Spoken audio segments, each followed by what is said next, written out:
E neste momento eu tive o segundo AVC, por consequência do primeiro, segundo o que os médicos me relataram. Foi então que eu morri. Esse foi o período, esse segundo AVC que você teve, a sua experiência. Foi. Ô Lucas, e como é que foi o momento em que você tomou consciência de que estava vivendo essa nova sensação, essa experiência sua de quase morte? Do momento da perda de consciência até o momento da convulsão, seguido da parada cardiorrespiratória, eu não tenho recordação. Como se um sono sem lembranças, um sono sem sonho. Mas a partir do momento que eu tive a parada cardiorrespiratória, eu acordei fora do corpo. Eu acordei no canto da UTI, olhando para o meu corpo. Eu estava no canto da UTI e me vi tendo a parada cardiorrespiratória, vi toda a reação do corpo médico ali, das enfermeiras, dos médicos, da minha mãe sendo tirada da UTI, da enfermeira subindo na cama e fazendo os procedimentos de reanimação, dos médicos chegando, todo o acontecimento normal para esse tipo de ocorrência. E eu tomei consciência, falei, morri. Me lembro perfeitamente do meu pensamento ali, morri. Foi assim que eu tive essa e uma visão muito sólida de tudo. E você teve nessa experiência, essa sensação essa compreensão de estar morto, isso te deixou um sentimento de susto, de alarme, não, ou de medo? Não. Para ser bem sincero, é uma coisa que eu relato sempre, que as pessoas dão risada. Eu falei, nossa, como o corpo da gente é feio. Você via no próprio corpo, você teve essa impressão, né? Feio, muito feio. Uhum. Não senti nenhum sentimento negativo, não tive nenhuma impressão assim de, ai meu Deus, e agora? Não, nada, porque imediatamente eu fui acometido por um sentimento de paz, é muito difícil encontrar palavras para explicar todo esse acontecimento. Eu fui acometido por um sentimento de continuidade e não de fim. E aí eu no canto da UTI, me vendo o meu corpo ali passar por todo aquele procedimento clínico, eu tive um flash, vi é como se fosse um grande vórtice de luz branca e me vi sendo levado, como se fosse uma queda da montanha-russa, aquela primeira queda mais... Atraído rapidamente. Muito rápido. Sem som nenhum, só com luz. Sempre com esse sentimento sentimento positivo. Então eu não sei se eu posso dizer que eu acordei em algum lugar, porque eu não me lembro de dormir durante esse processo de ida.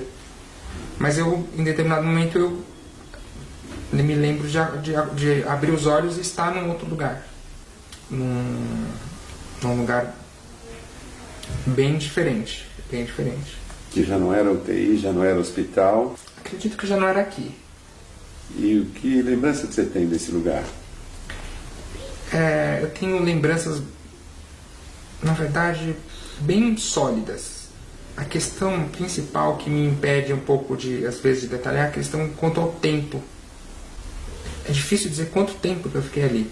Não consigo mensurar.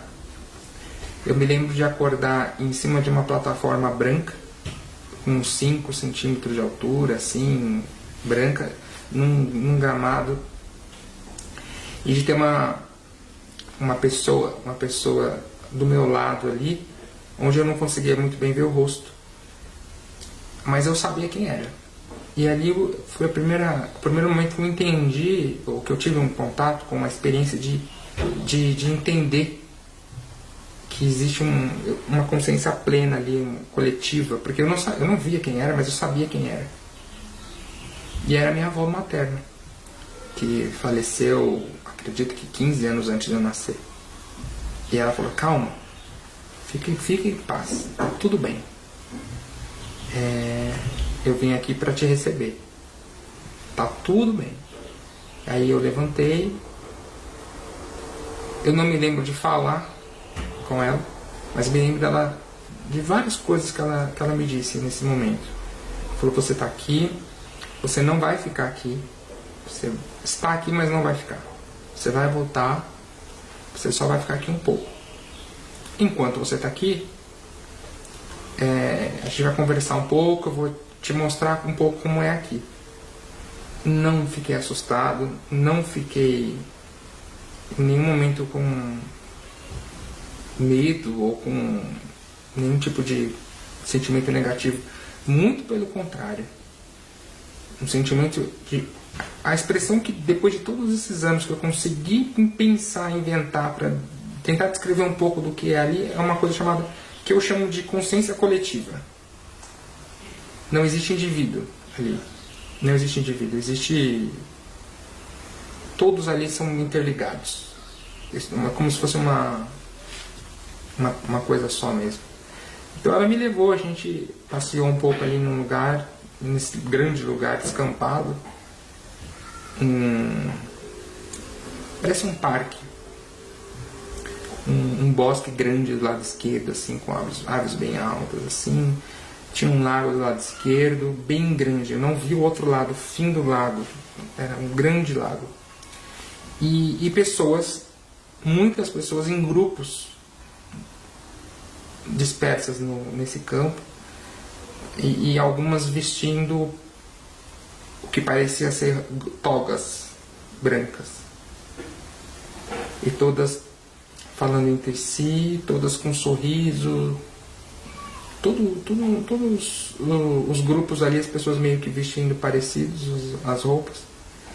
E ela me disse que o que eu estava passando ali era algo que eu tinha que passar, que eu tinha escolhido para passar, que é comum esse tipo de coisa, que ali era a vida, ali era o lugar onde as pessoas viviam, e que eu ia voltar em breve, e que eu tinha que voltar e relatar,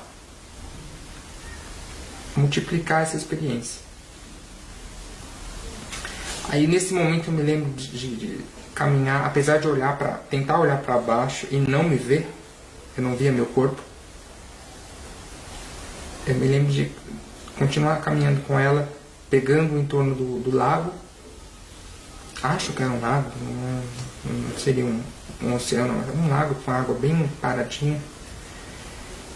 Eu me lembro de tentar olhar para o céu, para cima, e não havia céu. Não havia nada. Sempre branco.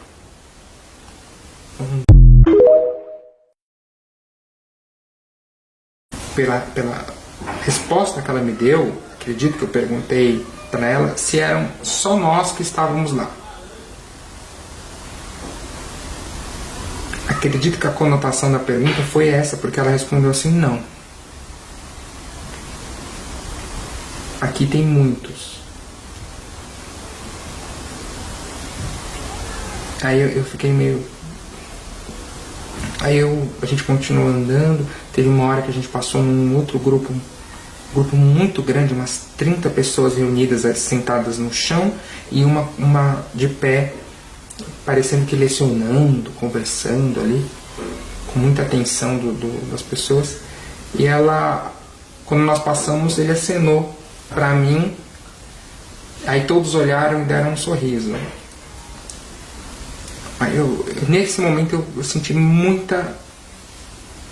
calor, muita coisa boa nutrindo, e um calor muito forte. Aí eu me lembro de flashes de lugares, tudo dentro desse parque, né, entre aspas, desse descampado, de ver algumas coisas, da voz dela, de ver como é a ligação entre os seres dali que estavam lá do outro lado, até que ela me levou de volta. A gente deu a volta um lugar cheio de flores, muitas flores, muitas flores. E me levou de volta para essa plataforma, esse quadradão de madeira, acho que era madeira, branca. E ela falou: agora você vai voltar. Vai dar tudo certo. Não fique preocupado, não fique com medo. Você vai voltar e vai dar tudo certo. Mas não se esqueça, é aqui que a gente vive. Aqui que é o natural da gente estar. Volte e fale. Uma das coisas que minha avó disse é: tudo que você está aprendendo aqui, tudo que você está vendo, use para o bem. Relate, conte e use para o bem. Use para o bem. Depois eu entendi, depois de muito tempo, depois do retorno aqui, que eu fui entender para que seria esse bem. Não mandou nenhum recado para ninguém, não falou nada. Nesse momento eu senti um pouco de medo, de receio. Acredito que eu não queria voltar. Talvez um pouco pelo que a última imagem que eu tenha visto do meu corpo.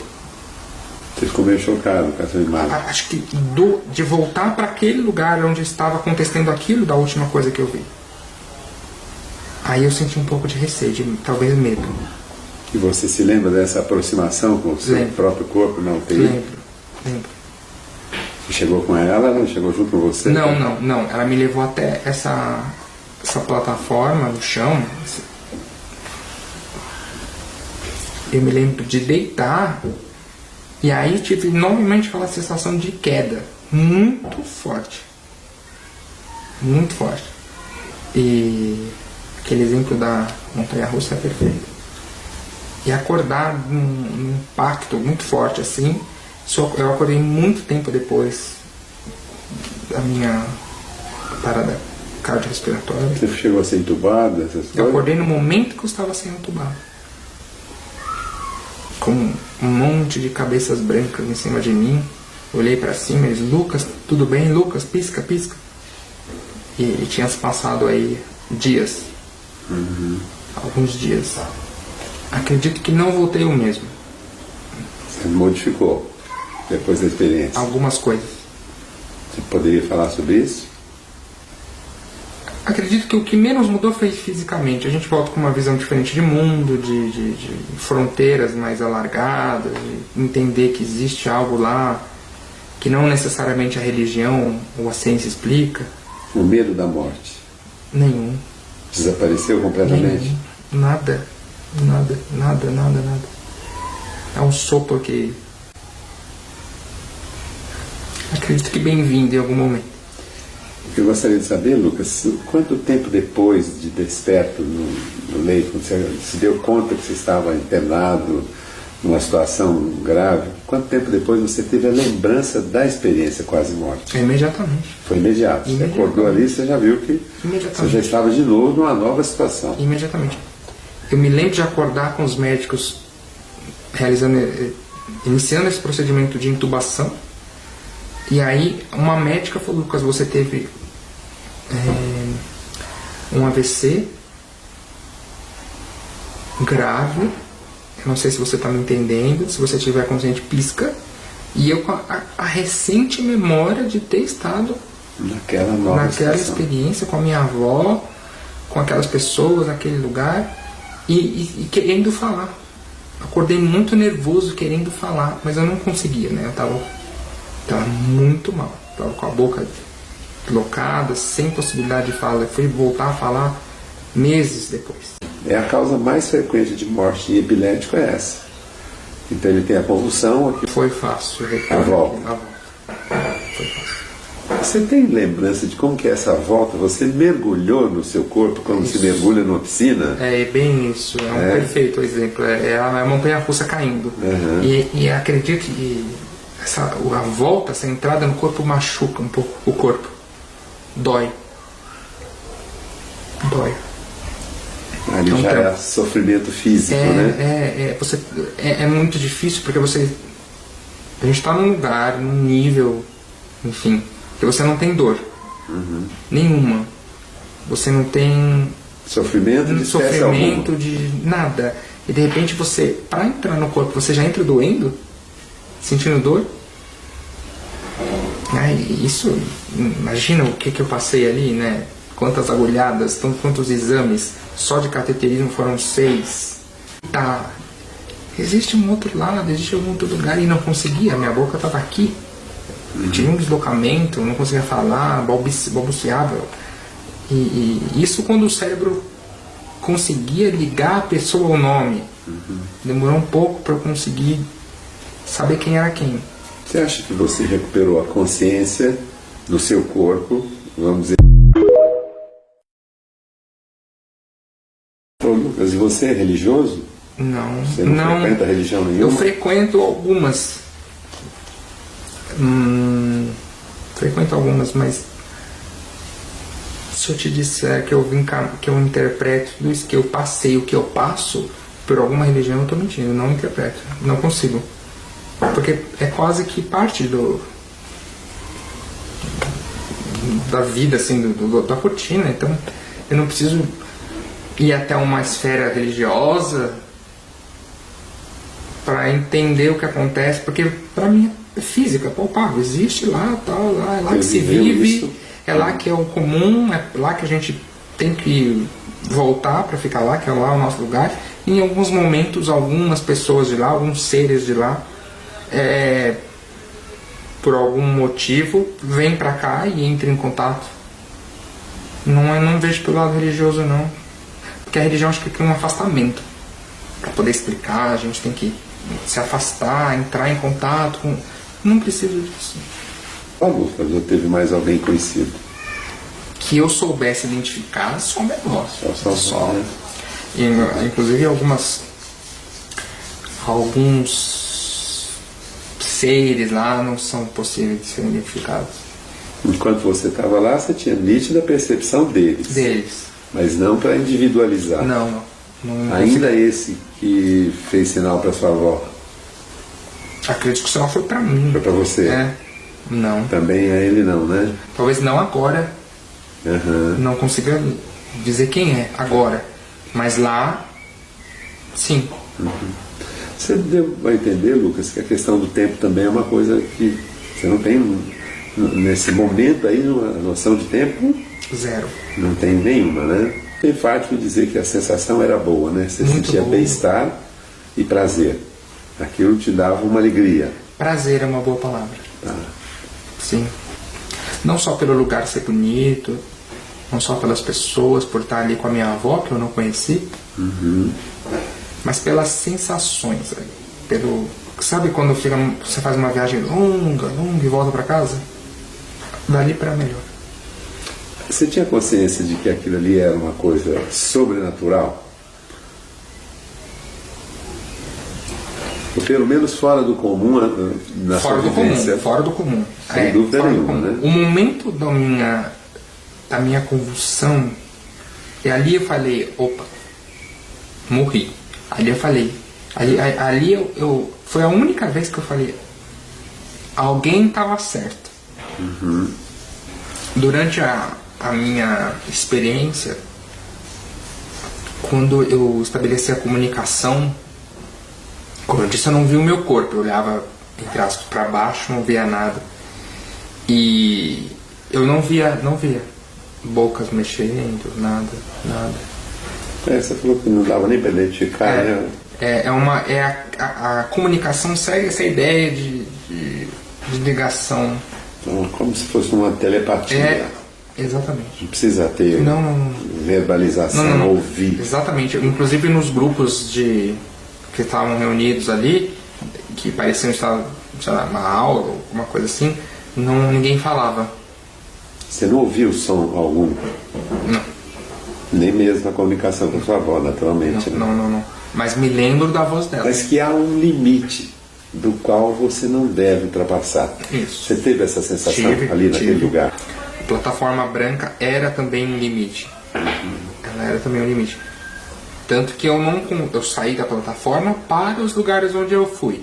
Mas não fui da plataforma para além da plataforma. Embora eu via o que tinha lá. Que era uma continuação desse grande descampado, desse lugar muito parecido com um parque. Mas também não fui. A questão da plataforma é a seguinte. Era Tudo era um gramado, um chão, e no chão tinha um quadrado, 2x2. Foi ali que eu acordei e foi ali que eu deitei para voltar. E essa coisa de não... de eu ver ali o que tinha no além plataforma, eu realmente via. Mas não é que eu não conseguia ir, eu não deveria ir. Mas eu acredito que poderia, Tava lá, né? Tava lá. Eu só não deveria ir. Eu tinha acesso, era a área da minha experiência, para ter experiência. Mas como a minha avó disse que a primeira coisa que ela falou, calma, você vai voltar. Então eu acho que a partir daí eu estou tentando racionalizar o lugar lá e dizer que talvez se eu fosse além plataforma, ou fosse para esse bosque, ou tentasse dar a volta para o outro lado do lago, eu realmente não voltaria. Talvez. Mas eu acredito que não seja uma escolha que a gente possa fazer. Por isso que eu tinha certeza de não poder ir. Escreve uma coisa que coincidiu com a sua descrição. O horror do próprio corpo.